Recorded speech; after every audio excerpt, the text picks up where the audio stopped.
Makikita nyo dito si Lorraine sobrang bagsak niya at tulog. Kagagaling lang namin sa Thailand for a 1 week trip kung ano-ano na nasulat nung ink ng ballpen niya.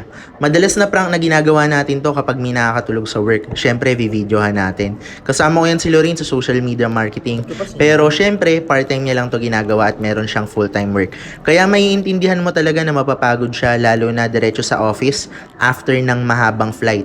Ang tanong, tingin mo ba makakapag-function ka ng maayos sa trabaho kapag tulog ka? Para hindi ko danasin yung dinanas niya ni Lorraine, magtitimpla muna tayo ng aking favorite energy drink na Indigo plant-based powder drink mixed with vitamins. Evian pa ginamit ko na tubig dyan para sulit Indigo ko. For sure, hindi ako aantokin habang nagko-cold calling saka ginagawa yung mga task ko. Check mo na yung link below kung di ka pa nakapag-try ng Indigo. Salamat sa support. Follow mo na rin ako dito sa Blend with Ken kung gusto mo pa makakita ng mga tulog moments ng mga kaibigan ko.